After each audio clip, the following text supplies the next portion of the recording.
Welcome to Oridak TV at Let's Talk TV. That is what you're listening or watching. And first and foremost, I'd like to say good day, good morning, good afternoon, good evening at whatever time that you're listening or you're watching this. Okay, sometimes we've been here, and I am here again with my colleague that you know very well, and we have a pressing issue to discuss and talk about.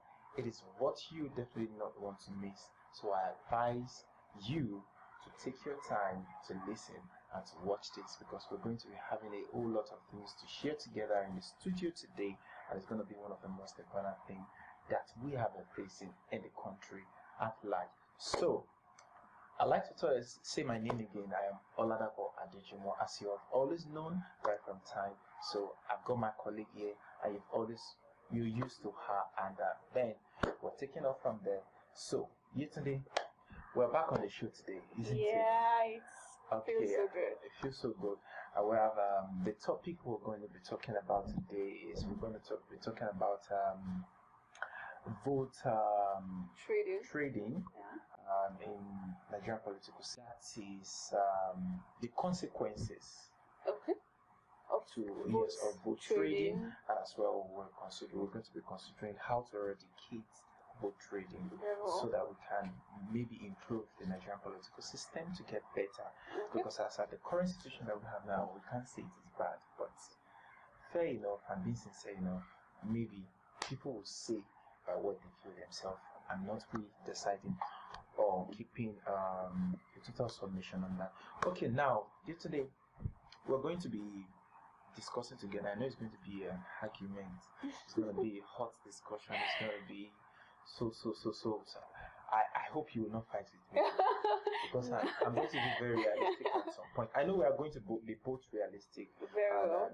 It's just that at some point we might be having different views Very about well. it. Very So well. before myself, I would like you let's take the first thing, which is why do people trade votes? So we can actually start from you, then I can actually come with my own opinion. Okay. You know, the essence of this series is that, you know, Humidak is actually having this anti-corruption campaign, and the aim of that campaign, one of the aim of it is to sensitize people about corruption. And this discussion will be sensitizing people on political corruption. And one of the major issues in political corruption is vote trading, like we're discussing. And why do people trade vote? There are several reasons. And one of the major big issues people trade vote is poverty, honestly. I know Nigeria is ranking, is it second or third among the world poorest country? Yeah. So the poverty level in Nigeria is thick, very thick. So more reason why people are ready to receive anything, food, money, or material things, just to trade their votes.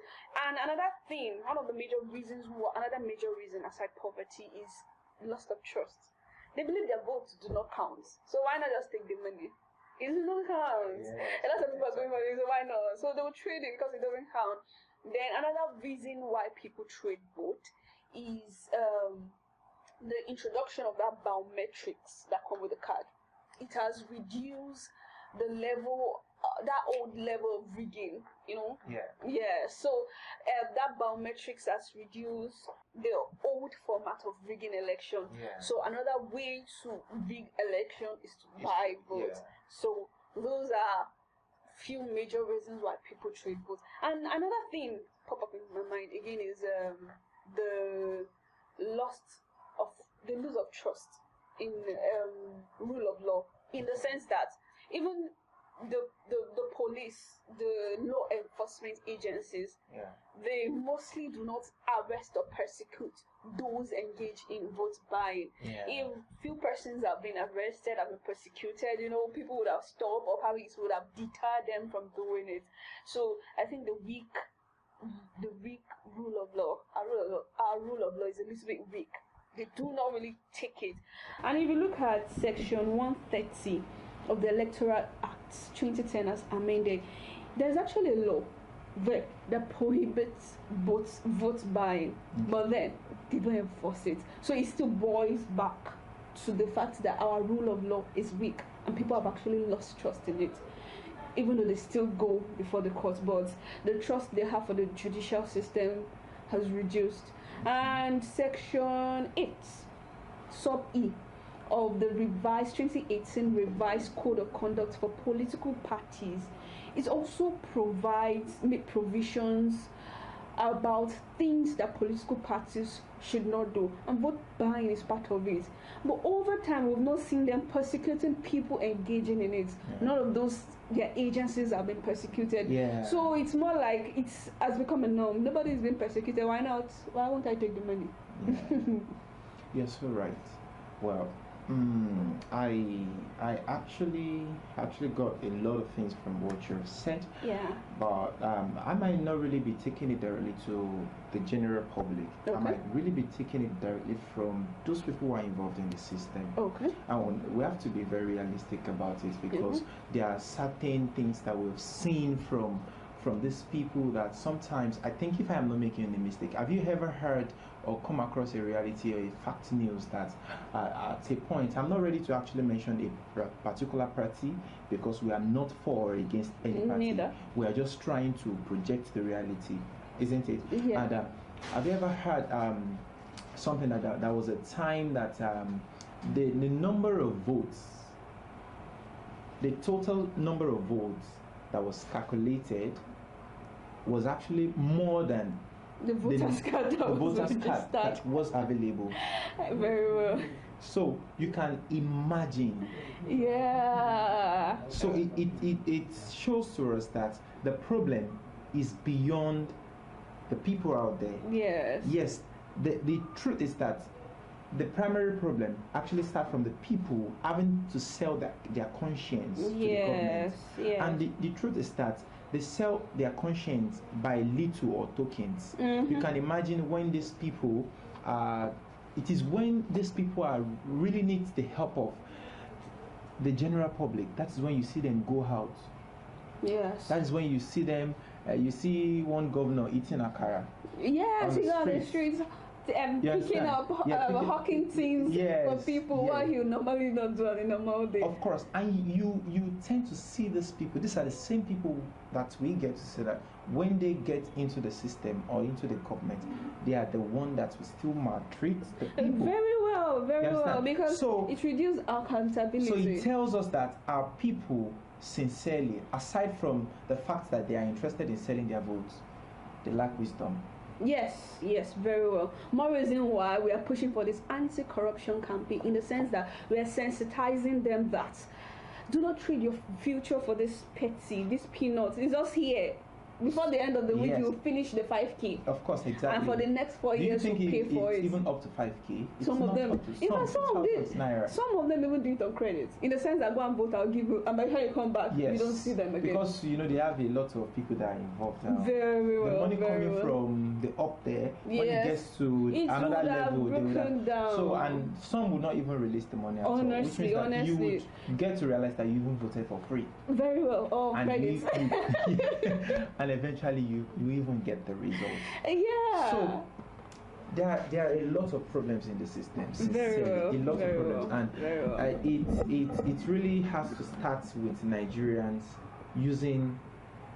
I don't want to say using our IQ right, but let me say using our sense right. Honestly, if you should trade your votes, you cannot ask for accountability. In fact, it cannot reflect people's choice. Because you already sold your right. You already sold your right, you sold your voice. And the people's choice might not really have money to buy votes. So definitely the person that will be in power might not be the person people want. Definitely, most likely. And definitely the person is not accountable. Accountable to who? Nobody. He got there with his money. Because you don't even know the person that you're being convinced to vote. Exactly. Some of them you don't even know. You don't know anything. In fact, as bad as when they ask you, a brief summary of the person. They don't have idea. You let credibility slide. There were times that you have seen a whole lot of packaged stores. Things rice, Maggi. And the funny, those you don't even call that rice. Honestly, because it cannot feed anybody. Because it can't feed anybody. But the fact is that You understand? It can't feed anybody. That's the truth. That's the absolute truth. You see them packing 100 naira, 150 naira gari. Yes. Adding salt, adding sugar. Honestly, and they will now paste their pictures on it. People need to understand that these people already know that you are in poverty. You are foolish, and you definitely accept it. Do you know that there's a certain governor in a certain state? Yeah. I learned that from a government worker, a public servant. He said that they've not been paid for like close to 10 months. When it was getting towards time of election, the guy started sharing things. That's the governor. So imagine you mortgaging your future for that. He's petty money. He was sharing rice, wrapper, and few 5,000 naira to people. You can imagine. Imagine. So if you sell, this is time to make a U-turn. Like, we've suffered enough in Nigeria. Like, Nigeria, we don't suffer. We don't suffer. But then this is time to make a U-turn because the money won't last. And that 5K in you finish it. The funniest thing is that when they ask them, most likely when some of them go for interview sessions on live TV, when they ask them, okay, what are the things that they've been able to change or to help the people, they'll say they've been able to empower some people because, and the reality starts from the fact that a lot of people are already accepted 5K, 2K, definitely 3K. now they call so they that see that as empowerment. You know, there was a politician that bought rope so that people can do to tie goat. You can imagine. I think one bought hoe and cutlass with one to Bobby and the sugar and farm.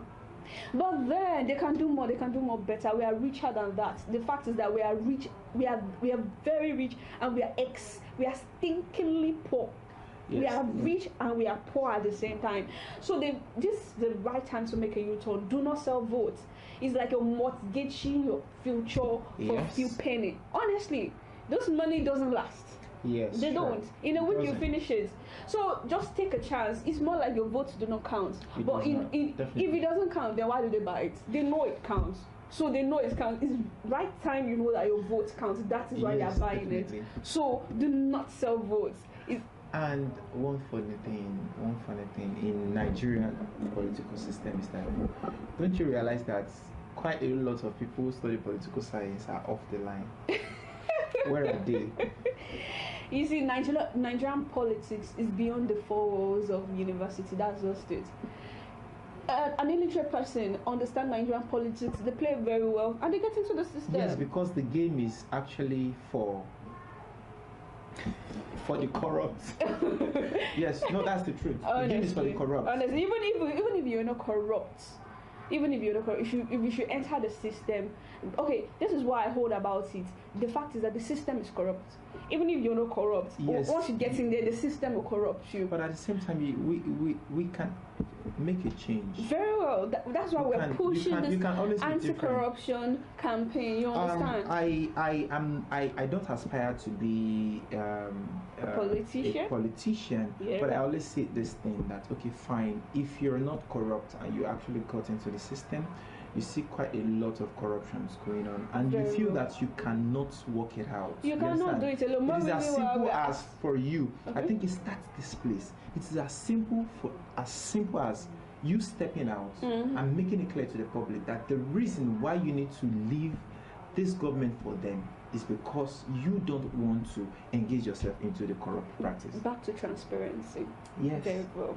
Very well. So it helps the people to see a better Nigeria. You know, when we have 2-3 gradual people coming out to say, I'm stepping down, I'm no more interested because that's why people are pushing for restructuring. The system is corrupt. If they can restructure it, more like place a sieve to sieve all those means through which you can practice corruption. It's not as if you can eradicate it totally, but then our aim is to reduce it, get sensitized and reduce the active. Okay, well, we hope that you have heard a lot of things that we've said about that, and we will not want to waste too much of time because we still have a couple of things to discuss about. So let's move to the next thing. I think the next thing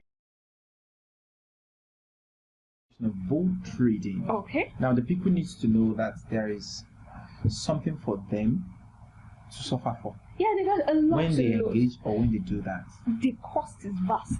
They have a lot to lose. It's like you're mortgaging your next 4 years for suffering. Yeah. You can see what's going on now. Sure. They hike in price of food. They hike in dollars, in naira rate to dollar. Gas. They hike it. Oh my God, the gas. Oh goodness God. So we have a lot to lose. So if we trade vote for that 5,000 naira, if we trade vote for that bag of rice, you will finish it before the year. They know your vote counts, that is why they are buying it. Yes. Number one, you mortgage your future for the next 4 years. You're going to face huge suffering like what we're facing now.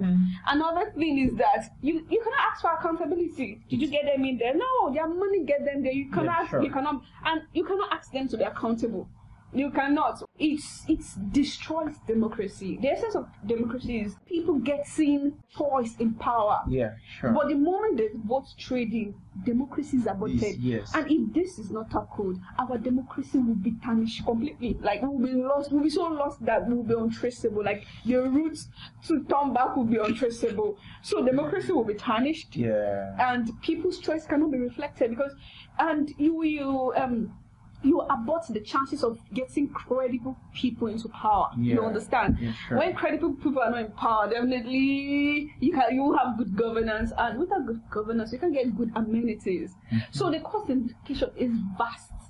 Accountability, tarnished democracy, not reflecting people's choice. Yes, so many things are at stake. No matter, even if it's just like your vote is one, it counts. It's important. Do not trade it. 5K will finish. Yeah, sure. 10K will finish. It's just like the case of this implication is like when you take a 1,000 naira note,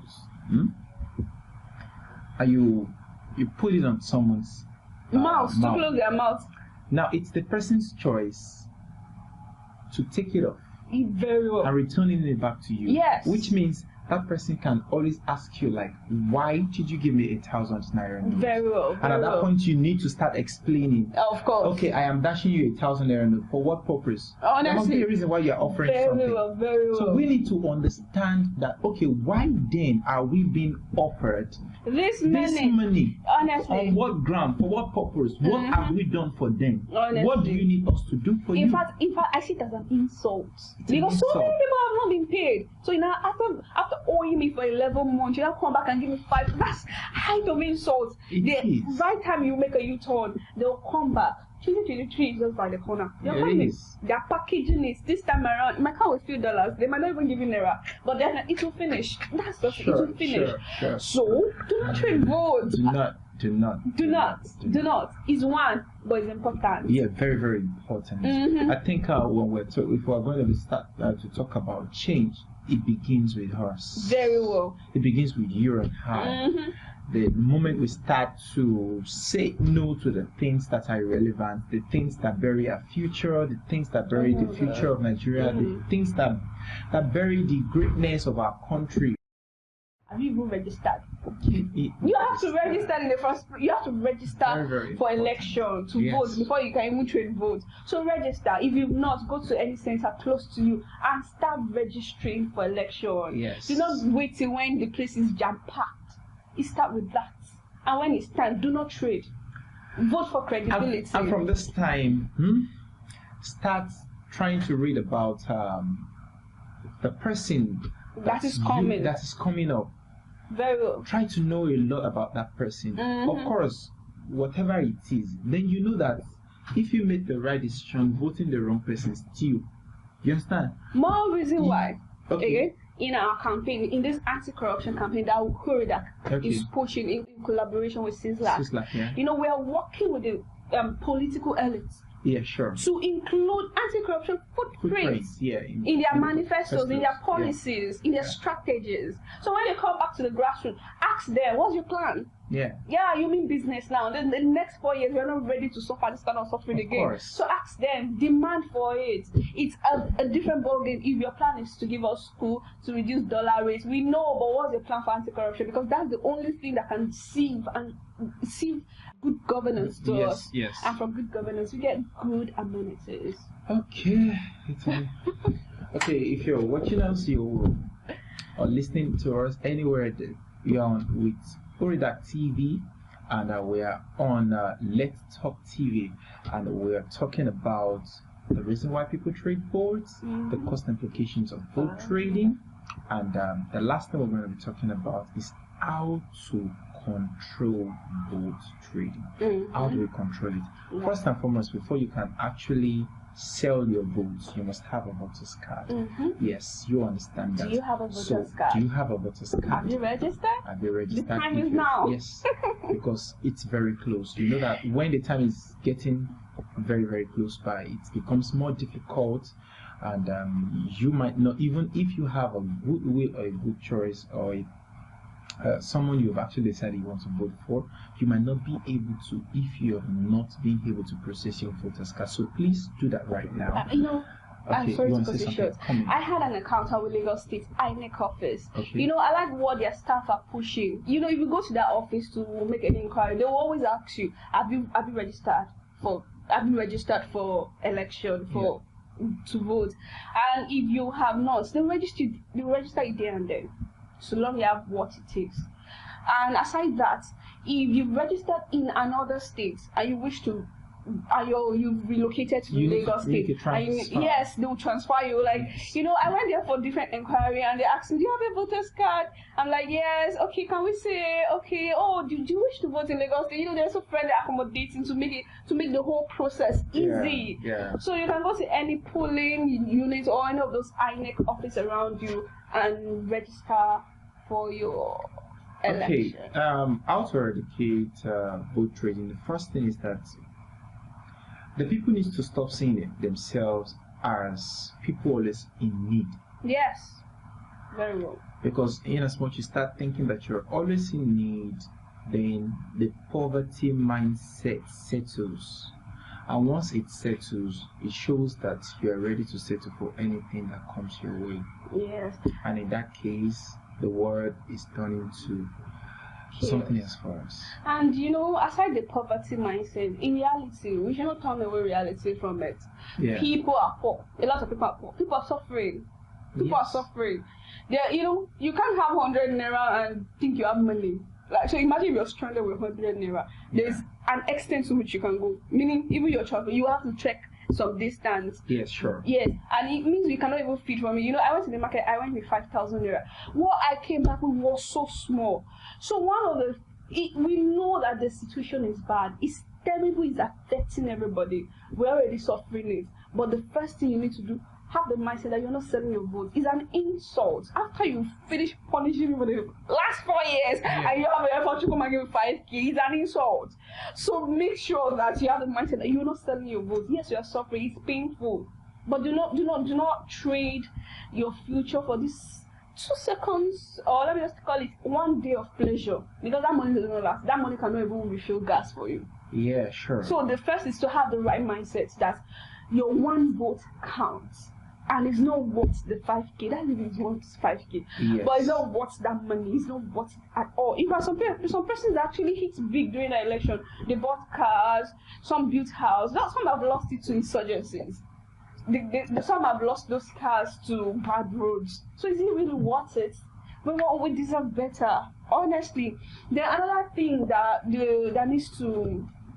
we need to push to eradicate vote buying is improving our rule of law. Those people engage in it, they should be arrested. There's a law already. We have a good legal system in writing. So there's a law on ground, the Electoral Act, the revised Code of Conduct for Political Parties. There are provisions there. They should be enacted. Anybody caught, whether your agencies, anybody caught should be prosecuted. They should make it a public prosecution so that when you're caught, you know that you're not going scot-free. Sure. Then another thing is that at least that one it will resurrect people's trust in the judicial system and the rule of law. Then another thing is that I learned that there is a push for National Electoral Offences Commission. Though it's not been established, it's still at the National Assembly. So they should push for it so that there will be like the major police for election. You try it, you misbehave, you'll be prosecuted. I think on this eradication aspect, it's not just about the people alone. I think the government institutions, the NPF, the EFCC, exactly, the INEC. They should work as a body. They need to come together in this aspect. Very well. And if we really want to control or eradicate this thing, you understand, we need to also be able to push for anti-corruption in all of the above institutions we mentioned. Okay. Because you understand that corruption is something it's terrible. It's terrible. It's everywhere. So we know that you cannot eradicate it completely. That's just of it. Course, it can be corruption is everywhere. Yeah, it cannot be stopped. But we should have a positive reaction to it. Positive reaction. Okay, let me use the word impactful reaction to it in a way that when it happens, there's a huge punishment, there's a swift action. So not like it happens and nothing is done and it feels like a norm. So there should be an impactful reaction to it. So people caught will be punished. They should be punished, and people should have a strong will to want that change. It's not verbal. It starts with your one vote. Okay, you've listened, you've heard everything that we've said. The people, myself, Yetunde, and every other person all around the world as a Nigerian. Hey, thank you for listening to us. Thank you for staying all through from the beginning of the program to the end. Like I have said earlier, this is Redact TV, and the program is Let's Talk TV. Yeah, okay. I want you to follow us on all of our social media platforms: YouTube, Instagram, Twitter, LinkedIn, and every other one, as we will let you know that